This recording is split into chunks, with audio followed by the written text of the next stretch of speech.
Hi guys, how you doing?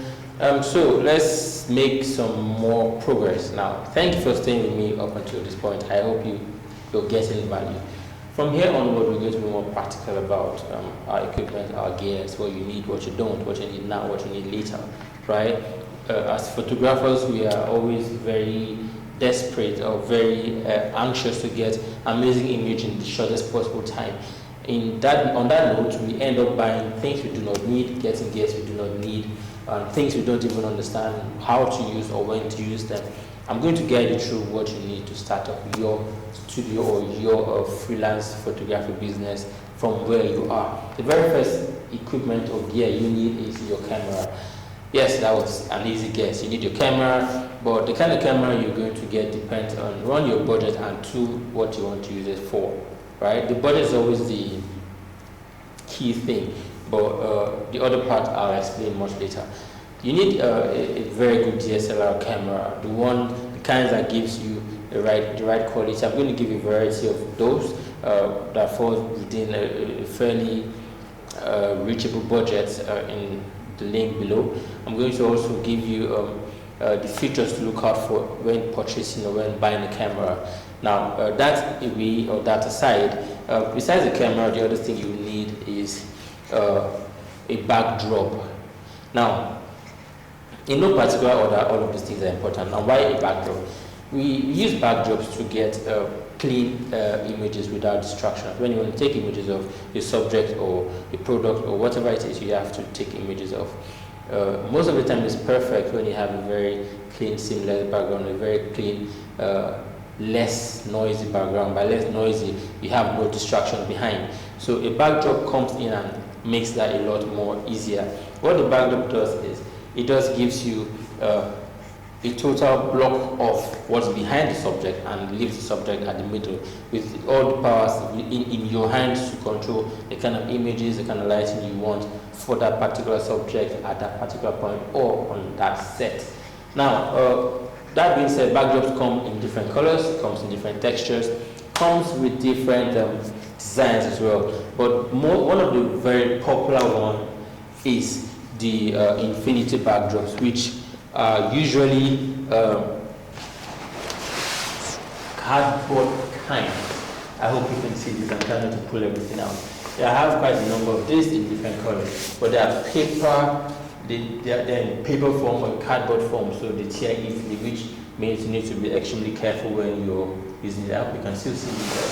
So this backdrop come in different colors. They come in different colors. They come in different sizes. Some come in full sizes like that, and others come splitted. Some you buy and then split and use at your own pace. Now, your backdrops are a very vital part of your photography. It helps you create different finishing or different textures behind your subject or clients. But then the backdrop cannot stand by itself. Backdrops have to be hung somewhere, have to be positioned in from an angle where you can actually roll it down properly and evenly. Which now brings us to how we keep or hang our backdrops. You cannot have two people hold the backdrops for as long as the shoot will go on, which is why we need to acquire, or which is why we need to buy our backdrop stand. Now, this is what this looks like.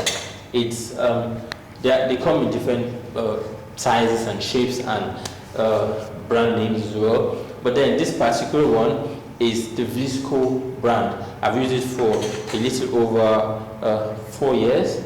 And so far, besides the fact that I have some knots missing, it's been perfect. It has not disappointed me at any point in time. No bends, no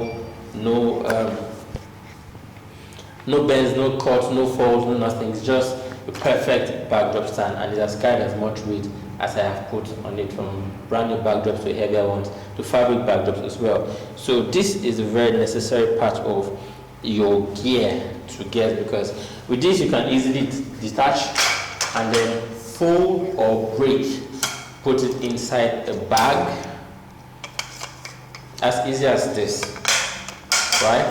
This is also breakable into smaller fractions, which can take you or go with you to any set at all wherever it is you want. And the best part is they're very light and they're not heavy.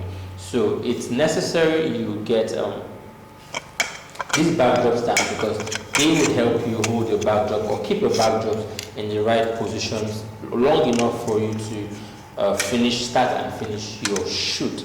Now, besides this backdrop stand, we have the reflector. The reflector here is okay.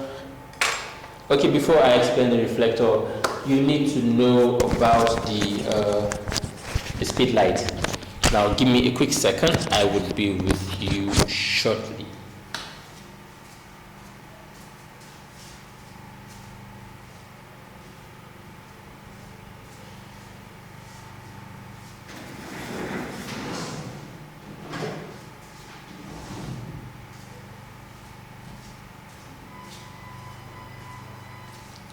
Okay guys, I'm back. So before I go about telling you about the reflector, I think there's need to tell you about the speed light.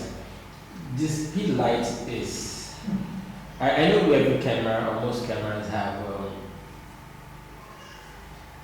a flash attached to the top of the camera which aids in shooting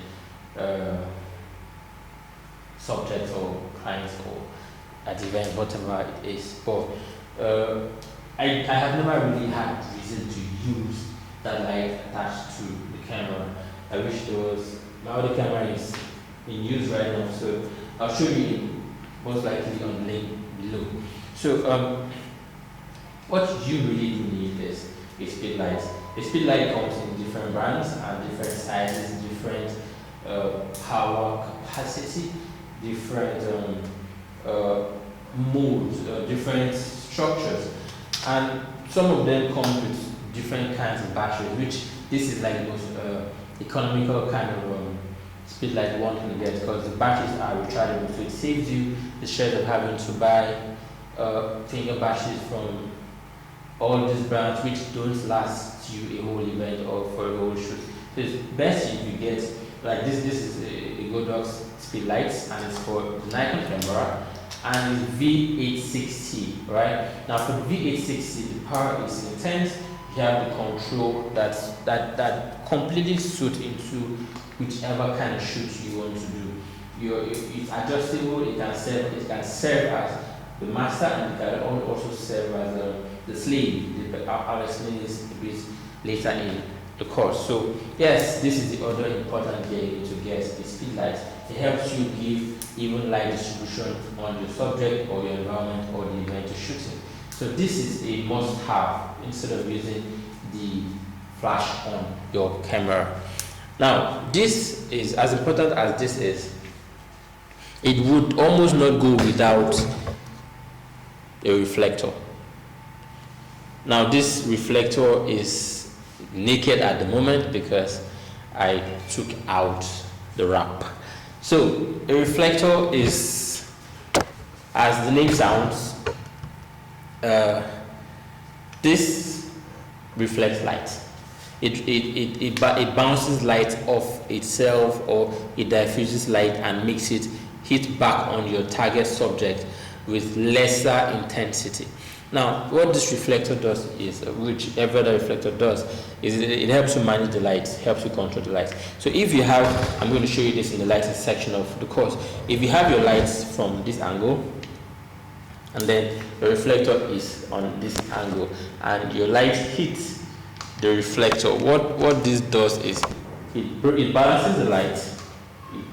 From here, light hits here and falls back on the face. So if you have just one light source, which this might possibly be that light source, what this would do is, if you take a picture, this part of the face or subject would be more lit up. I think, yeah, that's the word, lit up, or it would be brighter.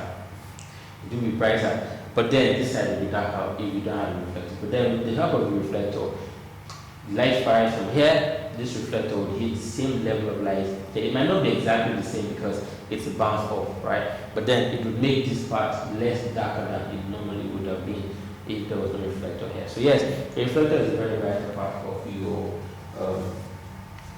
your sets. You need it for